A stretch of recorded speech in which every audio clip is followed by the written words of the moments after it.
out, arresting them, and removing them from our communities so that our families can be safe again at night. Our top priorities have been these two items: securing our borders and arresting dangerous criminals and removing them from our cities and our towns and our states across the country from coast to coast. Since President Trump has taken office, we have arrested hundreds of thousands of these illegal criminals. I'm here today because the elected leaders in this state of Illinois are ignoring the law. In fact, they're being obstructionists when it comes to getting dangerous criminals off of their streets. They are deciding that dangerous criminals that are murderers, rapists, money launderers, have committed assault, that are trafficking children, are more important than the families that live in the communities here. That includes Governor Pritzker, Mayor Johnson, and others who have worked so hard to protect these dangerous criminals. They'd rather be a sanctuary state and continue to put those individuals above American citizens who built this country, who've raised their families here for generations, and just want to be able to walk down the street safely at night and put their kids to bed and live a peaceful life. Today I'm highlighting 4 different examples of individuals that we've recently arrested here out of this office with the good work of ICE and our HSI officers that we've taken off the streets without the help of the governor or the mayor. Our federal officers have had to do this alone without their support, and these dangerous individuals are now no longer victimizing people because of the good work that we do. Hector Bonaparte is a 42-year-old illegal Mexican alien who had previously been convicted of predatory sexual criminal assault against a victim under the age of 13. We have Jarvin Flores Santos, who's a 40-year-old Honduras individual who was arrested back in 2020 the first time for aggravated criminal sexual abuse and attempted criminal sexual abuse of a minor under the age of 13 again. And Waldemar Jabik, a Polish citizen who had been convicted in 2014 for attempted murder and then also aggravated domestic battery. He was convicted of these after he stabbed his own wife and his 19-year-old daughter. It was not the first time that police had been called to his house for domestic disturbance, but he was never held accountable until recently by these federal officers. Dongay Silas, a 33-year-old illegal alien from Micronesia, has had 3 DUI convictions, and as well as convictions of criminal mischief, of wanton endangerment, and driving without a license. These individuals would still be out on our streets today, committing crimes and attacking people and harming them and hurting our children if Governor Pritzker and Mayor Johnson had their way, because their choice has been routinely over and over and over again to release these criminals back on the streets. The debate over so-called sanctuary policies has real consequences. It has consequences for our law enforcement officers, but also for the families that live here and the businesses that are just trying to provide for their community. Governor Pritzker and Mayor Johnson are answering that question every single day of who should be our priority, who should be our responsibility, and over again, they're choosing criminals.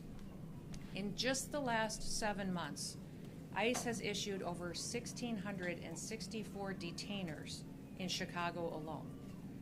1,664 detainers we have lodged against violent criminals, and that is a 106% increase over what was issued during the Biden administration. Unfortunately, Chicago and its leadership has only honored 8% of those. That means every other person, when they're released from paying for the consequences of their crimes, back onto our streets without any notification to individuals or to the families that have been victimized by them. By getting those 8% at least off of the street, the brave men and women of ICE are saving American lives. Yesterday we announced that now our ICE officers are facing a 1,000% increase in assaults against them. And you read about the stories and hear what's happening from coast to coast every day in our national media and in our press.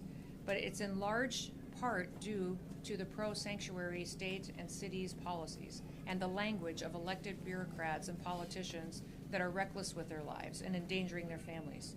Every public official should talk about and work to protect people, to keep them safe and American people's lives safe. I want you to look at the contraband that's in front of me. We have right in 20 kilograms of fentanyl that's in front of me on this table. That's enough to kill 10 million people. And here out of this office, this was interdicted just days ago here in Illinois, and because these federal officers have been out on the streets picking up criminals and dangerous individuals, we were able to take this 20 kilograms of fentanyl off the streets and save over 10 million lives. They're also keeping these weapons out of the hands of criminals that would use it to rob and assault and to murder individuals in these communities. Unfortunately, all of the politicians that have spoken out against their efforts, their desire appears to be that they would like to have more of this on their streets. More drugs out there for their kids and families to be victimized. More guns out there committing crimes. That is not the work that we do in ICE. The work that we do is to protect people and make sure that we remove these weapons and drugs off of our streets and hold those criminals accountable who would go forward and continue to use that to harm individuals.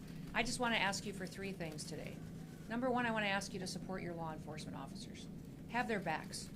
Every single individual that's out there that is noisy and attacking them right now is having an effect that's ratcheting up the rhetoric and distorting facts and not allowing the facts to get out of what the work that they're doing every day and what we've done to help victims get some justice for the harms that were perpetuated in their lives.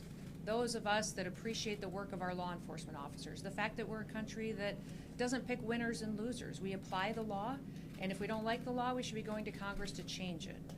But that is what these law enforcement officers do, is they continue to uphold the law and make sure it applies equally to everybody. Second thing I'd like to ask you to do is stop putting criminals first. Stop making them the number 1 priority. They are perpetuating harm on American citizens, and they need to be held accountable for it. And number 3, I would ask that you think about the family members around you, the people you've spent your time with, the American citizens that live next door to you in your community. Start thinking about what kind of a community they want to live in, what your city should look like, what their families deserve, and put them first. Make them the priority because they're the ones who invested in this country, and keep it safe and keep it productive and keep it the best country in the world. We'll never apologize here for protecting the American people, but we're going to continue to arrest dangerous criminal illegal aliens. We will defend the homeland. That's what ICE is doing, and I'm so proud to be able to walk with them and to lead with them while they fulfill this mission to really keep United States blessed far into the future. So with that, I'll open it up to any questions that you may have. Secretary? Yes. You guys have spent $20 million of taxpayer dollars on a campaign to get people to self-report using the CBP Home app. How many people have actually done that? What's been the return on investment for taxpayers in that campaign? Well, actually, the 20 million campaign was to send a message to people that if they were here in this country illegally, that they should go home on their own. If they wait until we arrest them and we have to remove them, they'll never get the chance to come back to the United States. So it wasn't just on the app, it was also encourage them to voluntarily go home. We know thousands and thousands of people have used the app, but we also know that hundreds of thousands of people have left on their own, not utilizing a government program to do so. I've been to, I think, 10 different Central American and South American countries and visited with their presidents, with their foreign ministers, interacted with the Department of State, and over again I'm hearing that hundreds of thousands of their citizens are coming home voluntarily. They've seen the ads, they've seen the messages on social media that if they go home on their own, they'll get the opportunity to come back to the United States the right way. And so most of these countries as well are setting up programs to welcome their individuals home. They have housing loan programs that they're setting up. They're allowing them to have food assistance for several months. Several of the countries I've recently visited with are training individuals and workers to come home because their economy has a need for those individuals. So sending that message has been extremely helpful in making sure that people know that here we're going to enforce our laws and that there's a right way to come to this country. And you're going to be allowed to do that if you voluntarily leave. Do you have current comprehensive numbers, specific numbers? We can get it for you, but each specific country has given it to us along the way. But I would say we believe over 1 million people have gone home on their own. Since the CBP Home app? Since we have started this administration, yes. Secretary, but we've arrested hundreds of thousands that have gone through our system. Yeah. Secretary, as of July 27th, you've got the contraband displayed here. Mm-hmm. You're talking about the worst of the worst criminal illegal aliens. Mm-hmm. As of the 27th, this is ICE data analyzed by TRAC, 71% of current ICE detainees have no criminal convictions. That's not true. Of those that do, Charges and convictions, over 70% of them have pending charges against them or criminal convictions. The others all have final removal orders, many which of means those they're charges eligible and to go criminal back home. convictions are for minor crimes. They're not violent crimes, and I'm just wondering, why are so many other people, besides the worst of the worst, getting swept up in this? Nobody's getting swept up. We're running targeted enforcement operations across the country. And using our case files and our information to know who is a criminal in this country that needs to be removed and who has a final removal order. Nothing's changed. Huh? What's wrong with that targeting thing? What's wrong with our targeting? Yeah. Why are so many other people who are just here to work and they're following the law? They're not following the law if they're here illegally. There's a right way to come to this country. Immigration And so, violators, yes, but they're following criminal laws. You're talking about criminals here.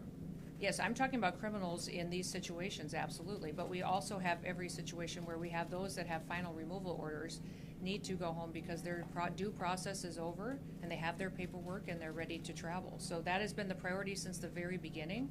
Nothing has changed, and over 70% of these individuals that we have gone out and arrested and removed from the country have had those pending charges and criminal convictions against them. That has always been the goal of the president. What is your policy specifically about identification and masks for ICE agents? Are they being told they do not have to identify themselves? ICE is always wearing something that identifies them, who they are, and what operation they're out on. I would say that they wear masks at times to protect their identities from dangerous situations. The leadership teams, we leave that up to them to discern what's necessary in certain situations. And with the rise in violence that we continue to see against these officers, with that 1,000% increase, it's making sure that they are safe while they do this job and that they get home to their families at night too is incredibly important. So it's your understanding they are identifying themselves? Yes, We've seen some cases where they're not wearing identification. I would like to see that because they have identification, they have gone into situations, and when they have been out looking for these dangerous criminals and have been verbally identifying themselves, and if there is a mask required, it's for their safety because of the situation that they're encountering. One more question. Like that? Secretary, Yeah. you mentioned that it's been harder to work with officials in Illinois because of the way the government functions, but you're also on a mission to hire thousands more ICE officers and detain folks who are in Illinois. So how are you doing that, hiring people within the state or people that are willing to work in the state, and where are those folks going? who are Yeah, detained? the response has been overwhelming. Part of the big, beautiful bill that President Trump advocated for allocated to us the resources to hire 10,000 new ICE officers. We have had that open for less than a week, and we have over 80,000 applicants for those jobs. So they're from all over the country. Some of them are retired ICE officers that want to come back now that they're going to be allowed to do their jobs. Some retired CBP or other federal officers. And then we also have a huge amount of interest of people who just want to have their backs and work alongside them. So what we're doing then is to get them trained up as soon as possible. We'll be training them through our federal academy, but we're also going to stand up some pilot areas of where people can train closer to their homes. If we have a lot of officers that have signed up and have offers from the federal government, we may do a training right here closer to home so they're not away from their families for so long. So that's being worked out as we see where the final offers are coming from. Do you know how long that training will last? Because normally it was taking about a year, so how would you get those folks on the street? Is that expedited? Yeah, it'll be within weeks because we're going to give them credit for what they already know. If they're former law enforcement, they already have training and certifications that we will honor and look at. They'll still go through testing, they'll still go through drug testing and physical tests and all of that, but we want to make sure that it's an expedited, where we check the box if they have the experience, then it helps us not keep them stalled out in an academy for weeks at a time. Secretary Noem, I just wanted Sure. to ask how ICE operations have been impeded by sanctuary city policies, if they have, and do you feel like you're still on target to reach the amount of arrests that you would like in those sanctuary areas? Well, the lack of information sharing is hard. I would say anybody who serves in law enforcement would say they're used to partners. They're used to being able to call up a local law enforcement officer, a sheriff, a highway patrol officer, and say, hey, do you have any information on this individual that is a murderer that's been cited in your city? That's not happening in Illinois. And when we're calling on those most dangerous individuals, when they're being released from your prisons, they're not even letting us know. not honoring our detainers. When we lodge a detainer against someone, it's when you let that person out of jail who's been paying the consequences, let us know so that we can pick them up and get them out of the country. Illinois is not partnering with us on that, which is very, very difficult when we know that those dangerous criminals are going to run free. And many times we go into situations where we don't necessarily have the law enforcement to play a backup role. There are times where we bring more individuals in, more federal officers, because we believe we need to do that for security reasons. So we have great partnerships across the country, over 800 of them, with state and local law enforcement. In other states, we wish we had that here. We wish we could build those partnerships. We're gonna keep plugging away, and for us, it's about getting dangerous people off the streets. So our target is to get dangerous people off the streets. Last question back there. Can you give us some clarity on what an 18-year-old might do in ICE? Can they be DRO officers? And if so, do you have any concerns about that, with how high stress that position is? And on the other end of age limits, why do you think someone in their 40s or 50s can do this job despite the previous age gaps as well? I think us opening up the age requirement is wonderful for people to have opportunities that they've always wanted. So many people were forced to retire from law enforcement at a young age because of that arbitrary deadline, and now they'll be able to come back and serve a few more years if they'd like to, provide for their families, and then help on the mission of making America safe again. 18-year-olds can come and sign up and help us with processing and paperwork while they train and they get the experience. They can walk alongside our officers. They will all be as fully trained as any full-time officer before they're put in a situation that might require more of them. So we want everybody to be at the same level of skill set and knowledge when they're out doing an enforcement role out on the job. Anything else? Yeah, I don't expect you to know the details of every specific case, so I was wanting to give you a little context that calls for a broader answer on the question. About 4 months ago, ICE publicized the arrest of 2 men said to be responsible for a mass shooting in Chicago. Your agency named them and it got a lot of coverage. However, they have still not been charged in that mass shooting. So my question is whether it's people sent to prison in El Salvador or 2 men accused here in Chicago of a mass shooting, is it responsible for ICE to publicly accuse people of violent crimes before they've been charged? Well, we follow cases and prosecute cases and turn them over for prosecution just like any other law enforcement agency does. So when we sweep up somebody who's committed an act of violence like that and turn it over, that is public information that is out there. And people need to know who is perpetuating these crimes, and we continue building cases then on who they're affiliated with. Is there further dangers? Our investigators are some of the best in the country that are out there making sure that not only is that person now incarcerated, but who were they affiliated with that could be another danger that we need to continue to look at. So even if they haven't been officially charged? I would say we follow the exact same process every federal agency does, every state agency does for law enforcement. So we have not changed our methods or how we handle cases or how we even communicate about them than we have since the very beginning, or how the Biden administration did, or the Obama administration. We do it exactly the same. What I wish is you guys would talk about the victims more.